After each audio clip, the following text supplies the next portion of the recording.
Бүгінгі біздің өткелі отырған тақырыбымыз шешеннің сөзі 12 деп аталады. Бұл жерде негізгі сабақтың мақсаттары шешеннің сөздердің мазмұнын, айтылу мазмұнын, формасын, стильдік ерекшеліктерін анықтау және сол бұрынғы замандағы шешендер туралы айтатын боламыз. Негізгі біздің сабақты тақырып басы, жаңа тақырыпқа тоқтала кететін болсақ, яғни шешендік өнер, яғни бұрынғы замандағы шешендерді таныстыру, жалпы слайдтық шоу. Қазақ шешендік өнердің ерекшеліктеріне тоқталатын болсақ, біріншіден ол кезде қазақ шешендерінің сөздері қағазда емес, ауыздан ауызға халық жадында сақталып, ұрпақтан ұрпаққа көшіп өңдеуге көп өтіп, әртүрлі нұсқаларда осы заманға дейін жеткен болатын. Екіншіден, шешендердің сөздері бүкіл қазақ елінде тарап, яғни олардың айтылу нақыштары, өздерінің ұстауы, өздерінің қалай ұстап, халық алдында қалай жауап беруі, яғни бұрынғы заманда солар айтылған болатын. Шешендік сөздердің түрлеріне тоқталатын болсақ, қазіргі заманда бұрынғы заманда шешендік сөздердің түрлері үшке бөлінген болатын. Арнау, толғау, дау деп үшке бөлінді. Шешендік арнауға, яғни осында көрсетіп тұрғандай, бірінші сәлем, сын, әзіл, бата жатқан болса, шешендік толғауға терме, өсиет, нақыл сөз, толғау өлеңдер, естірту, көңіл айту сияқты сөздер жатқан.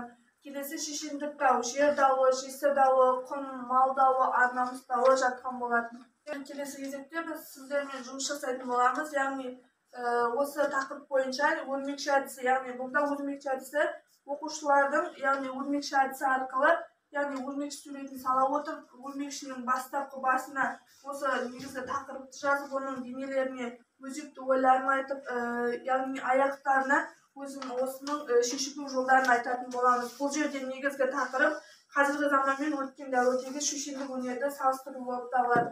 Бұрынғы замандағы шешендер қандай болған? Олар қалай халық алдында сөйлейді деп ойлайсыздар?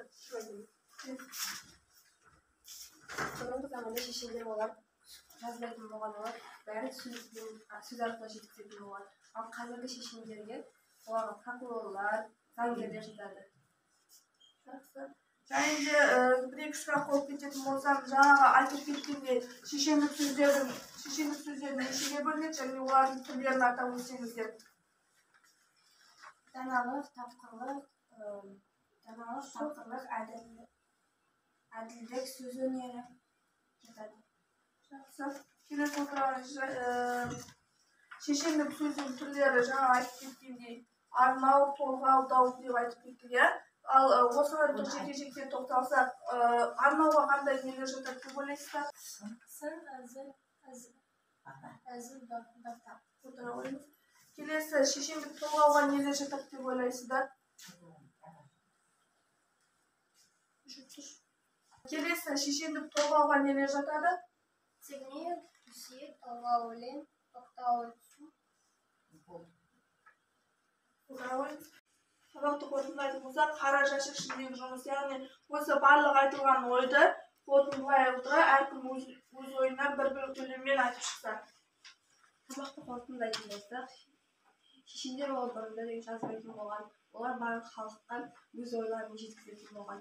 Ал қазіргі шешендер олар заңгерлер, сот өкілдері және де журналистер жатады. Өте керемет орнына отыра ғой. Алға екі студентше бүгінгі біздің тақырыбымыз қандай көңіл күйде өтті?